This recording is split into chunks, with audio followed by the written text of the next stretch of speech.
এই কাঁটা মুন্ডুটা দিয়ে দেবে ভোগের মধ্যে।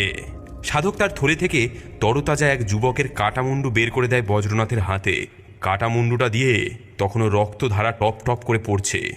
আমার মনে হয় শুধু ভালোভাবে রান্না নয়, এইভাবে সুন্দর করে যদি পরিবেশন করা যায় তাহলে রাগাসুর অবশ্যই তুষ্ট ও শান্ত হবে। একটা খোলা মাঠের মধ্যে দাঁড়িয়ে বজ্রনাথ, সামনে কড়াইয়ে রান্না করা ভোগ, দূরে আড়ালে দাঁড়িয়ে সাধক। সাধকের শেখানো কথা মতো বজ্রনাথ মুখ দিয়ে বিড়বিড় করে কিছু একটা পড়তে থাকে। হঠাৎ এক তীব্র অট্টহাসি ও তার সাথে রাগাসুর এসে উপস্থিত হয় বজ্রনাথের সামনে।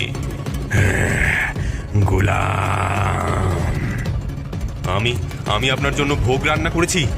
রাগাসুর ভোগের মধ্যে হাত দিয়ে হাতাতে থাকে। তারপর রেগে চিৎকার করে বলে ওঠে,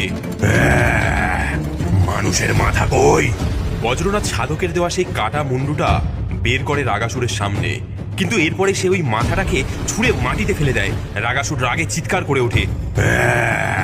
অন্যদিকে প্রমাদ গণে সাধক, সে বিস্ময় কণ্ঠে বলে ওঠে, বজ্রনাথ এটা কি করছে? ওকে পই পই করে বলে দিয়েছিলাম মানুষের মাথা রাগাসুরের খুব প্রিয়। বজ্রনাথ মনে মনে বলে ওঠে, আমি কত বড় ভুল ছিলাম। আমি যেটাকে পিশাচ মনে করেছিলাম সেটা আসলে একটা অসুর। আমার মূর্খামির জন্যই অসুরদের রাস্তা প্রশস্ত হয়ে গেছে। এরপরে বজ্রনাথের মনে পড়ে যায় পুরনো কিছু দৃশ্য, যেখানে সে নিজের মনে মনে বলে ওঠে, আমি সেদিনও ওই মায়ের সন্তানকে বাঁচাতে পারিনি, আর সত্যিটাও তাকে বলতে পারিনি।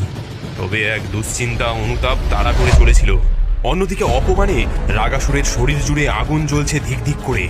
এরই মধ্যে বজ্রনাথ তার কুঠারটা বের করে স্বয়ং নিজেরই মুন্ডুচ্ছেদ করে ফেলে। বজ্রনাথের কাটা মুন্ডুটা গিয়ে পড়ে রাগাসুরের রান্না করা ভোগের মধ্যে। বজ্রনাথের এমন কাণ্ড দেখে রাগাসুর এবং সাধক দুজনেই হতভম্ব। আমি তুষ্ট, আমি বড়ই তুষ্ট। আজ কতদিন পর শরীরটা ঠান্ডা লাগছে। রাগাসুর ভোগ খেতে যাবে, ঠিক এমন সময় বাঘের পিঠে বসে রাগাসুরের সামনে উপস্থিত হয় সেই সাধক। এই তুই কে? কি চাই তোর? যা এখান থেকে। এখন আমার খাওয়ার সময়, এখন আমার ভোগ খাওয়ার সময়। এদিকে সাধক বিড়বিড় করে কিছু একটা পড়তে থাকে ও তার হাতে এক অস্ত্রের উদ্ভব হয়। ছুঁড়ে মারে সেই অস্ত্র রাগাসুরের দিকে। যন্ত্রণায় কাতরাতে কাতরাতে মৃত্যু ঘটে রাগাসুরের।